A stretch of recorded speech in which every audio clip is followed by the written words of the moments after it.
Friends, welcome to Rishi's kitchen. તો આજ હું તમારી સાથે શેર કરીશ cheese corn palak sandwich recipe, જે હેલ્ધી હોવાની સાથે ખૂબ જ ટેસ્ટી લાગે છે. તમે સ્નેક્સમાં સર્વ કરી શકો છો.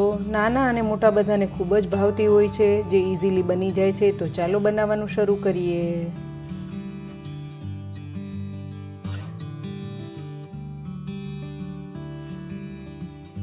ગેસની ફ્લેમ ઓન કરી સોસપેનમાં પાણી ગરમ કરવા રાખી દીધું હતું. એક બોઇલ આવે એટલે 200 ગ્રામ પાલક,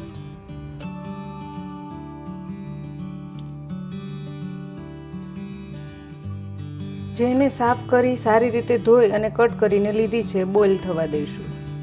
બોલમાં બરફનું ઠંડુ પાણી તૈયાર કરીએ.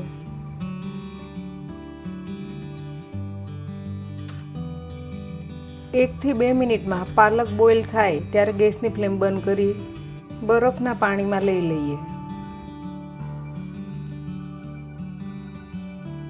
થોડી વાર આમ જ રહેવા દઈશું, જેથી કુકિંગ પ્રોસેસ ડાઉન થઈ જાય. ગેસની ફ્લેમ ઓન કરી પેનમાં 3 ટેબલસ્પૂન બટર, ગેસની મીડિયમ ટુ લો ફ્લેમ પર બટર મેલ્ટ થાય એટલે 2 ટેબલસ્પૂન મેંદો,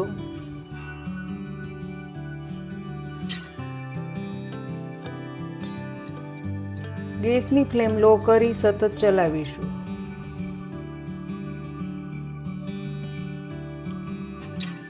એકથી 1.5 મિનિટમાં મેંદો રોસ્ટ થઈ હલકો થઈ ગયો છે. સાથે 1 કપ ફૂલ ફેટ દૂધ સતત ચલાવતા જઈને મિક્સ કરીએ. અહીંયા મેંદાનો કલર ચેન્જ થાય તેટલો રોસ્ટ નથી કરવાનો.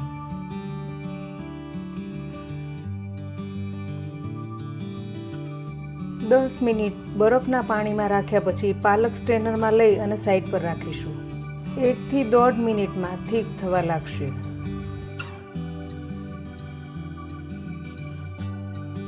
સાથે 1 કપ અમેરિકન મકાઈના દાણા, જેને 1 પિંચ જેટલી હળદર અને 1 ટીસ્પૂન ખાંડ સાથે બોઇલ કરીને લીધા છે.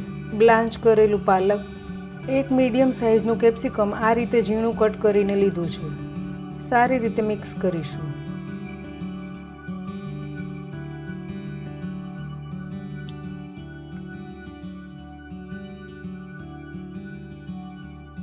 મિક્સ થાય એટલે 1 ટીસ્પૂન મરી પાવડર, સ્વાદ અનુસાર મીઠું, સાથે 1 ટીસ્પૂન રેડ ચીલી ફ્લેક્સ,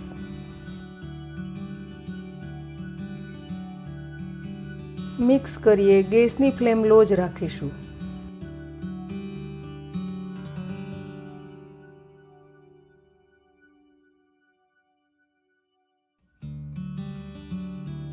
એકથી 1.5 મિનિટમાં બધું સારી રીતે મિક્સ થઈ ગયું છે. ગેસની ફ્લેમ બંધ કરીએ. બોલમાં લઈ લઈએ. સાથે 100 ગ્રામ પનીર ગ્રેટ કરીશું. 100 ગ્રામ પ્રોસેસ ચીઝ ગ્રેટ કરી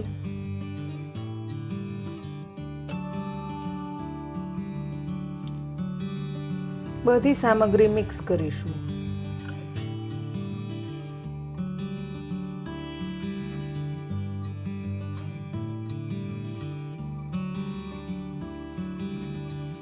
સેન્ડવિચ હેલ્ધી બનાવવા માટે મેં બ્રાઉન બ્રેડ લીધા છે. સ્પૂનની મદદથી આ રીતે સ્પ્રેડ કરીએ.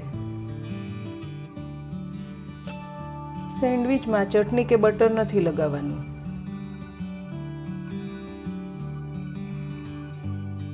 ગ્રીલ મશીન પર થોડું ઓલિવ ઓઇલ લગાવી સેન્ડવિચ મૂકી ઉપરની સાઈડ થોડું ઓલિવ ઓઇલ લગાવીએ.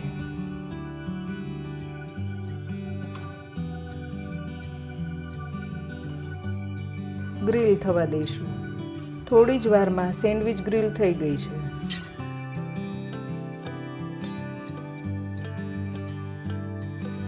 કટ કરી લઈએ.